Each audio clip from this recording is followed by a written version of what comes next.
What's up guys, TSJAwesome 628 here, back again with another F1 2020 My Team Career Mode, this time for the Italian Grand Prix at Monza.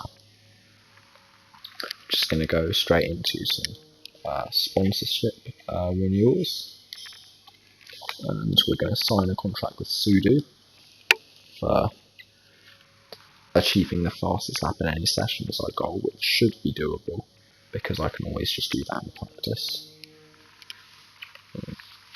We've obviously got to sort out our activity timelines, so we're going to choose some chassis team building as we decide that is the best for our team's benefits. Sooner or later, he'll probably be asked by the media who you consider to be your rival. Think carefully who you select. While you will receive acclaim for beating him, you'll lose acclaim if you fail to do so. So let's get into the Italian Grand Prix weekend with a completely dry race, but we're definitely going to struggle to better the real life Italian Grand Prix. I mean, that's pretty self-explanatory. You guys probably already know what happened in that race. If you haven't watched it, go watch the actual Italian Grand Prix. We're going to put a chassis upgrade on the car for weight distribution just before qualifying. Obviously the upgrade won't arrive before qualifying, but we're going to see how we go as we head into Q1 now. Slightly wide in turn 1, but just getting a feel for the track.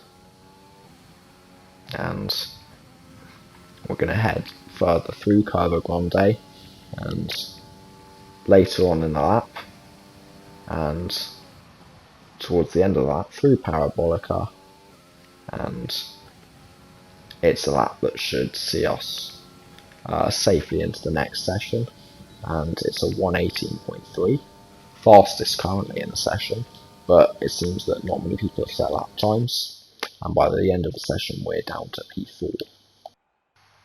Lewis Hamilton tops the session, and our teammate Jack Aitken also makes it through in P10, so a good showing in Q1 for both our cars. The Racing Points only just make it through, and they're probably our closest challengers this season. You could maybe say Renault.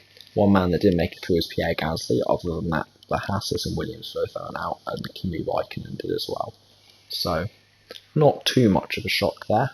There wasn't any big cars going out in Q1, but I think it's just time to head on to Q2. So we're going to start our lap for Q2. Again, choosing the soft tyre, obviously. No need to go on a different type of tyre. But we're going to hope to better our Q1 lap. But if we did match our Q1 lap, I think that would take us safely through to Q3 on one run. And as we head through Curva Grande again, it was a pretty good lap. Wasn't the best lap in our session, but Sebastian Vettel did hold us up going into the final corner, and that was quite hard to deal with, and it did definitely cost us some lap time. We did come across the line and set a 1:17.8 and bettered our Q1 time. And as we fast forward to the end of the session, we were P2 to Lewis Hamilton, who topped the session again, so he's looking quite quick. Our teammate Jack Aitken didn't quite make it through, and he was P12, with the Racing Points just beating him. There was actually 1,000 separating the Racing Points, but Perez got the better of Lance Stroll to make it through to Q3. The Renaults looked pretty quick again, I guess. They were split the Red Bulls, and Ferrari just seemed to be roughly there in their no man's land, just behind Mercedes, but ahead of Red Bull and Renault. But with both McLarens again not making it through, they're probably hoping a race like Monaco where they can get a podium will happen again.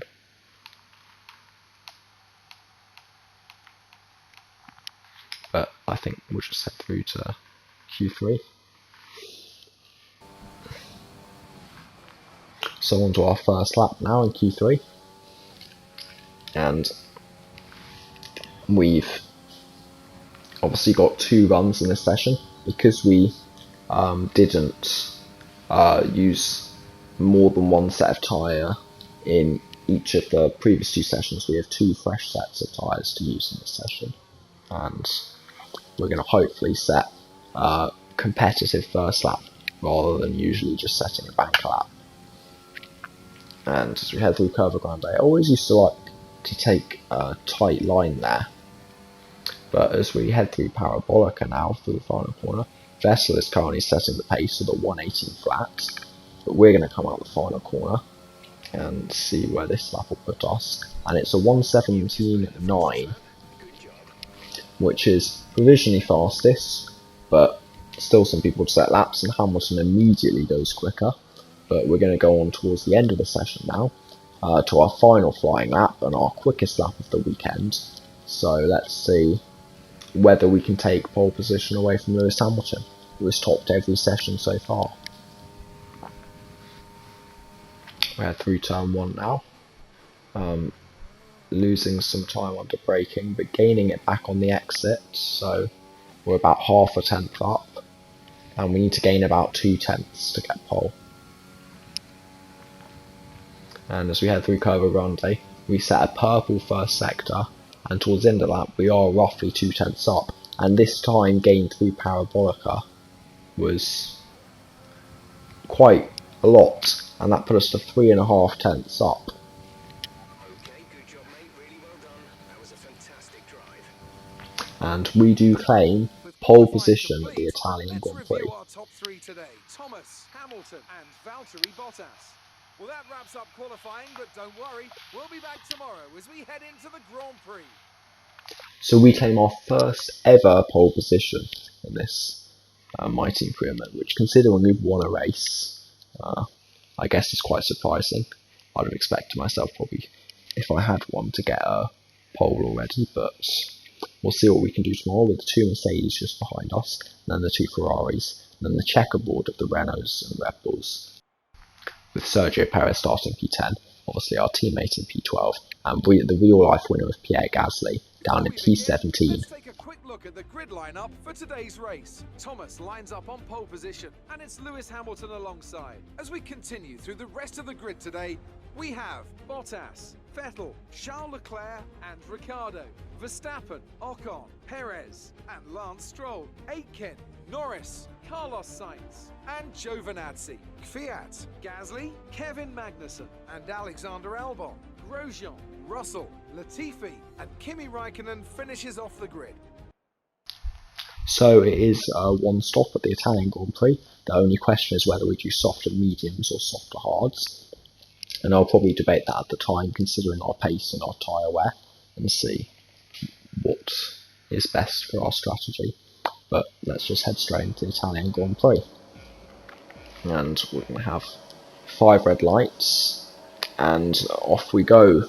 And it's an original poor getaway, but Hamilton is going to pull alongside us and take the lead into turn 1. We're going to try and brake later and keep it around the outside. We run slightly wide, which allows him to keep his nose in there, and he's going to get a better exit going through Curva Grande now, and he's going to try and take the position as we try and squeeze him to the inside, as Charles Leclerc did in 2019. But we hold the position into the chicane, and we hold P1 at the start of lap 1.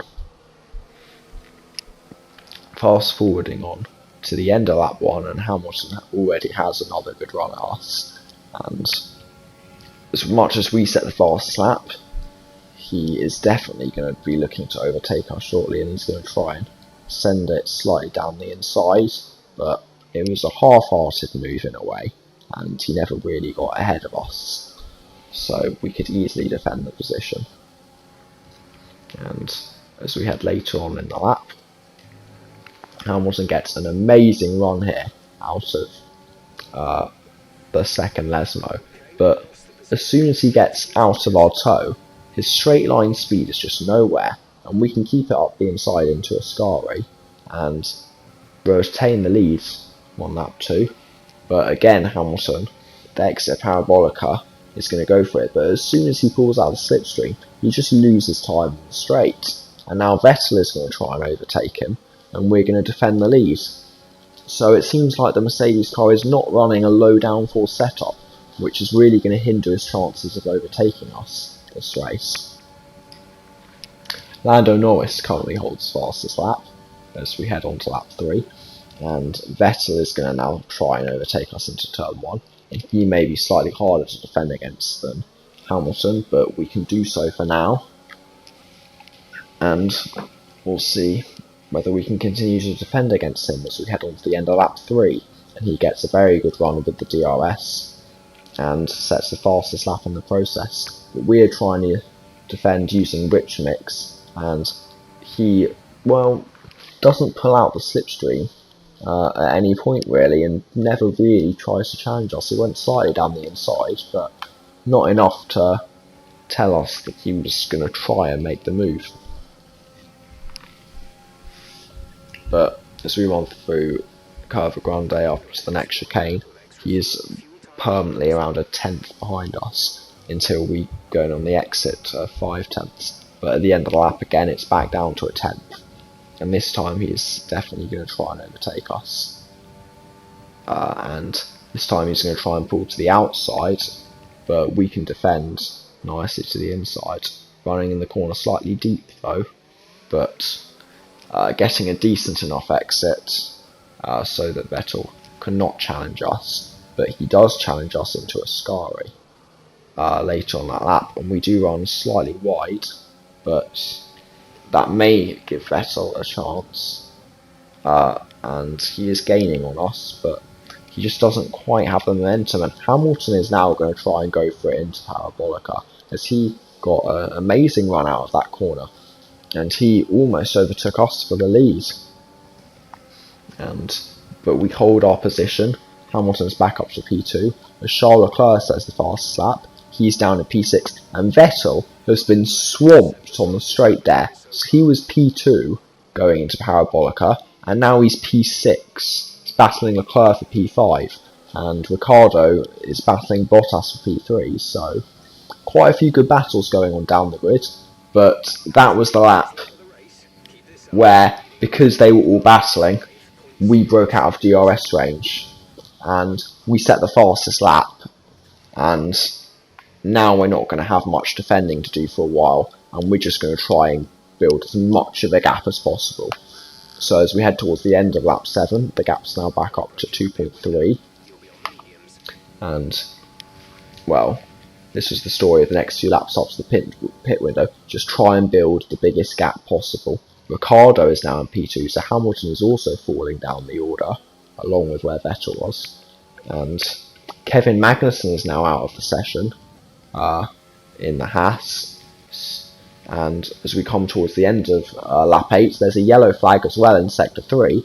And as we head through Parabolica, we'll see who it is. But there was one man that was tumbling down the positions on the left-hand screen, and it is indeed Valtteri Bottas, the championship leader, who is out of the Grand Prix.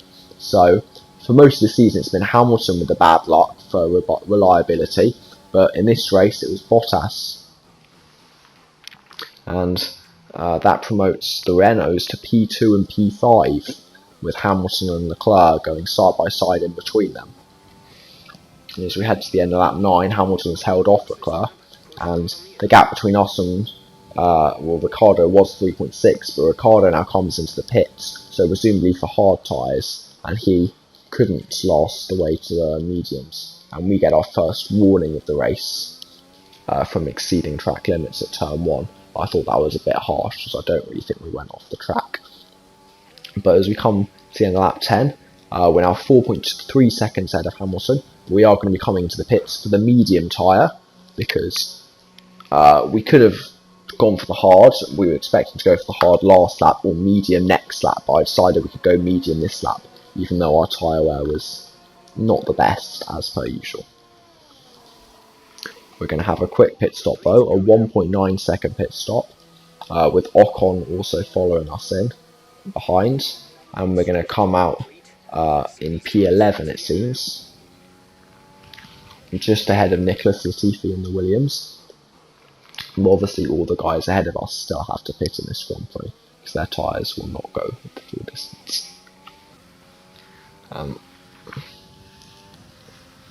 But we're just going to try and immediately catch up to Kimi Raikkonen, as we do have the pace in this race compared to him. And you see how much time we gain on a braking and through that chicane. And from what a gap was 1.1 seconds, it's now only 4/10. As we head through the Lesmos, we just have so much more grip than him. And I'm able to brake later and still get good enough exits. And we're going to try and challenge him into a Ascari here, put it up to overtake. And we're going to pull to the outside so that we can just take the racing line, and Kimi doesn't really put off much of a fight there, and we claim P10. We now have our teammate Jack Aitken just ahead of us, but he is on the soft tyre, so we'll probably be pitting this lap, and hopefully he can be in a good position for when he comes out. But as we get the signal of teammate into our pits, we see Leclerc also coming in, and this is crucial to see where he comes out, as we're back up to P4, because it should be very close to Ricciardo and Ocon of the Renaults, and he has come out ahead of them, and on the medium tyre, so he is looking very good for P2 in this race, just behind us. Maybe he could try and catch us. We do have a 7.5 second advantage to him. And I'm not really sure what's happened to Hamilton, but Ocon and Ricciardo are currently P3 and P4, with Ricciardo losing out trying the undercut, and Vettel is P5 trying to pressurise Ricciardo. So at this stage in the Grand Prix, we're just trying to manage the gap to Leclerc, occasionally extend it. We currently have fastest lap, so there's no need to push massively. But you see at the end of the lap, we do get the gap up to 8.5 seconds. But then Leclerc pulls some back on this main straight because we're not using any overtake. Vettel is still stuck behind Ocon and Ricciardo for now. Gap to teammate behind is 28.5 seconds. But as we come towards the end of lap 15, the gap is still around 8.5 seconds to Leclerc, and this is the stage where I was just trying to manage the gap. End of lap 16, the gap's 9 seconds, and Vettel has overtaken Ricciardo for P4. And at the end of lap 17, the gap is now 9.3 seconds. Verstappen has also overtaken Ricciardo, so Ricciardo is starting to feel some tyre wear after he went for the undercut, it seems. And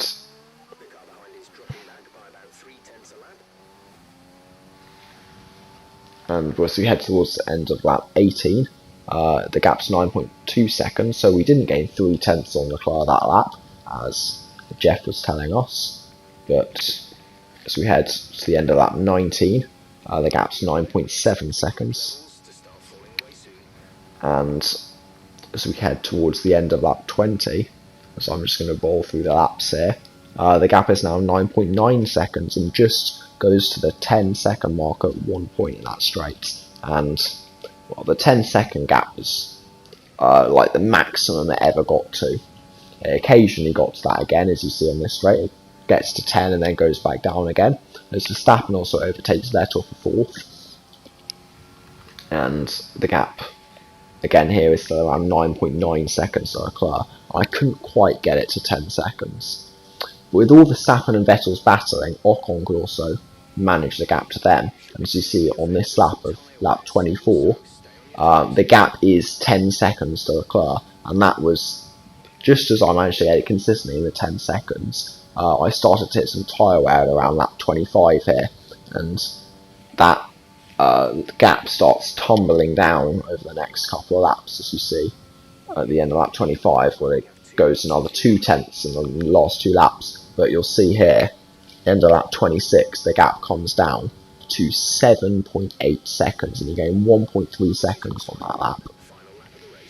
But it is the final lap of the race, and I'm going to leave it on board for the whole of this lap.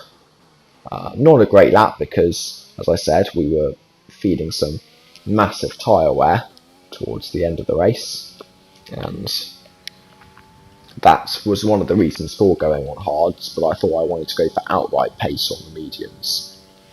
So that's why I decided to go on to the mediums instead of the hards. Less than a lap of fuel now. The tank is empty. So we head through the Lesmos. It's after the early battles on around, I don't know what lap it was it lap 6 or something, where we pulled out of DRS range. As soon as we did pull out of DRS range, we were never really closed in, and as you see, usually with Monza, is if you get stuck in a DRS slipstream train, then you're much slower than if you're just in clean air. But the slipstream does usually give you some pace, but it also gives you a bit of dirty air. But as we're going to come around the final corner, we're 6.2 seconds ahead of Leclerc. We're going to claim our second race victory and our first from pole position. So, what a drive.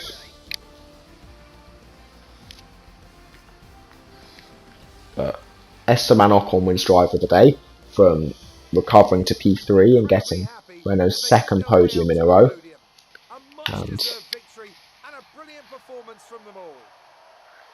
the Tifosi will probably be happy to see Leclerc on the podium. So we're probably all happy to be on the podium. It's not like an expected podium, but I guess not as unexpected as the one in real life. What effect this result has had on the drivers' standings. It wasn't the best weekend for our championship leader, and their advantage at the top has been reduced. So, Anthony Davidson, who would you rank as your driver of the day? Difficult call, but I'd like to say Esteban Ocon. He's just so gifted at getting the most out of his tyres, and he showed that today. It's time to check out the constructors' standings. No change in the top spot, but with today's points, their hold on the lead is getting weaker. Meanwhile, Renault move up the table with another strong performance this weekend. Well, Ant, an end to another fantastic weekend of racing. Thanks to everyone who joined us, and we'll see you for the next one. So we win the Grand Prix by 5.8 seconds from Leclerc, only just claiming fastest lap, and Esteban Ocon takes P3. Max Verstappen takes P4 with Vettel P5 and Ricciardo P6. Hamilton had a bad day in P7 with Stroll and Perez in the racing points in 8th and 9th, and Giovinazzi, the only Italian on the grid, taking a point in his home Grand Prix. The two McLarens in 11th and 12th, and Kvyat takes 13th with Albon 14th. Pierre Gasly had a considerably worse day than he did in real life, finishing 15th. And our teammate Jack Aitken had a terrible day as well, down in P16, and he really needs to start picking up his performances if he wants to be re-signed for next year. Grosjean finished in 17th and Raikkonen 18th, with the two Williams cars last of the finishers in 19th and 20th, with Bottas and Magnussen the only two DNFs. Bottas' championship lead is cut down, but not by much, as Hamilton only claimed P7. Leclerc overtook Verstappen for P4, and we extended our gap over Albon for P6. I don't think we'll be able to challenge Verstappen and Leclerc in the upcoming races. Stroll overtook Raikkonen for 13th, and Jack Aitken remains in P15. So hopefully he can build on that in the upcoming races. In the constructors' standings, Renault overtake Racing Point. Well, it says so there, but as we know from Belgium, Renault did overtake Racing Point in Belgium, so I don't know why that is there. We do extend the gap to Renault, though, in terms of points, and hopefully we can fight off their resurgence, as they seem to have been building quite a quick car recently. And, well, I'm not even sure when Mercedes are going to wrap up the constructors, but it should be pretty soon. That was an exciting race from our perspective. Let's have yours. How are you feeling after that win? I mean, it was a great win. My second season, and it was thanks to the aero department. Up after last week, aren't they? Definitely. We made some good tweaks on the chassis. You must be ecstatic with how you're performing. I'm just really glad I can live up to their expectations. Things went well for you today. Yes, it was a very good day. I don't really know why she's asking me that question. Great. Well, that's everything. So we do better than Albon in the rivalry this weekend, and that puts us up to 7-3. We did a new rivalry with him when we were asked an interview question in practice, and we went up to level 9 acclaim, and as a team we went up to level 11 acclaim, which was very good news. And we did indeed get obviously the fastest lap bonus. We didn't quite complete 100 laps, so I think next time we get the choice I'll probably swap out that sponsor, because I don't think I'm quite able to do it. But that's pretty much where the episode will end, and it was a very good race with our victory, but I will see you guys next time for the Singapore Grand Prix.